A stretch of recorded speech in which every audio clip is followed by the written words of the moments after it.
Bonjour à toutes et à tous, mon nom est Lucie et je suis votre spécialiste en reconquête amoureuse. Aujourd'hui, on va aborder ensemble un paradoxe. Pourquoi est-ce qu'ignorer votre ex va vous permettre de réussir votre reconquête? Avant d'aborder le sujet du jour, j'aimerais d'abord vous demander à tous de cliquer sur le bouton s'abonner et d'activer la cloche pour ne rater aucune de mes vidéos. Vous pouvez aussi mettre un grand like à cette vidéo en cliquant sur le pouce. Si vous êtes nouveau et que vous me découvrez pour la première fois, vous trouverez juste en dessous de cette vidéo un quiz qui va vous donner votre pourcentage de chance de vous remettre avec votre ex. Il est juste en dessous dans le lien de la description. Alors maintenant, voyons ensemble pourquoi, contre toute attente, le fait d'ignorer votre ex augmente considérablement vos chances de reconquête. Et oui, je sais que ça peut paraître contre-intuitif. D'ailleurs, depuis votre rupture, vous avez peut-être gardé contact avec votre ex. Peut-être que vous lui avez dit souvent qu'il ou elle vous manquait et que vous étiez pourtant si bien ensemble, que vous ne compreniez pas pourquoi votre ex avait rompu. Ou même à l'inverse, vous l'avez peut-être inondé de messages en lui promettant de changer et que si votre ex revenait, tout irait mieux. Je ne doute pas une seconde que vous le pensez, mais ceci est une erreur. En réalité, garder contact avec votre ex et surtout lui écrire souvent, juste après la rupture, est une erreur qui ruine vos chances de le ou la reconquérir.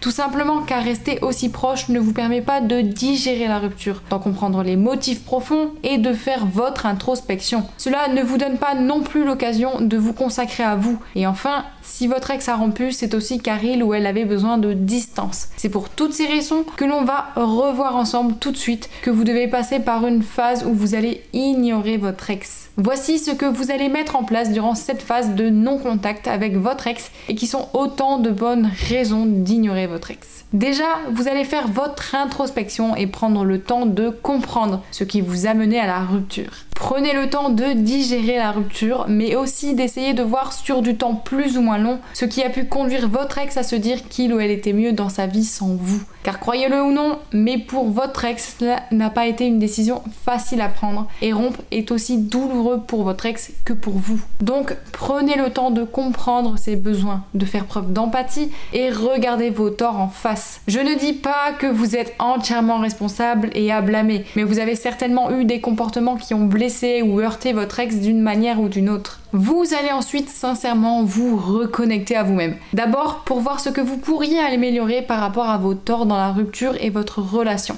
Mais aussi car ne pas faire tourner votre vie autour de votre ex va vous donner l'occasion de réellement vous concentrer sur vous. Essayez de sonder vos besoins. Où en sont vos rêves, vos envies, vos projets personnels pour votre vie? Qu'avez-vous délaissé ces dernières années et que pouvez-vous faire pour y remédier? Avoir une phase où vous ne parlez plus à votre ex va vous donner le temps et la concentration nécessaire pour vous y consacrer pleinement. Ignorer votre ex, c'est-à-dire mettre en place ce qu'on appelle une période de silence radio, va vous permettre de penser d'abord à vous, mais aussi cela va permettre à votre ex de digérer lui aussi la rupture et de voir réellement à quoi ressemble sa vie sans que vous en fassiez partie. Or, si après cette phase, vous revenez vers votre ex en ayant sincèrement et profondément changé, en vous sentant mieux et en étant plus épanoui, alors votre ex aura toutes les chances de vouloir se remettre avec vous. Car pendant ce temps-là, vous donnez l'occasion à votre ex de se rendre compte aussi réellement de la place que vous occupiez dans sa vie, son quotidien et tous les bons aspects de votre relation.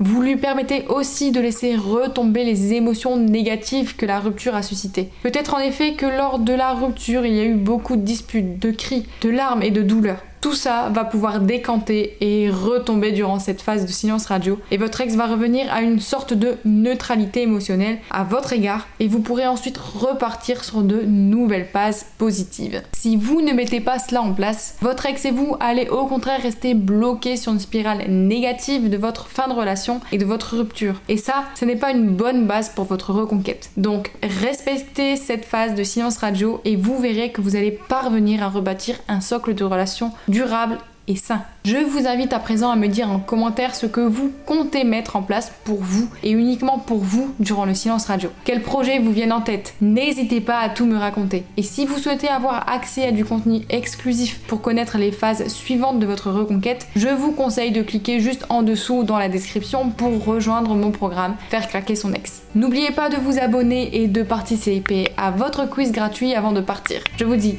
à bientôt et d'ici là, prenez soin de vous.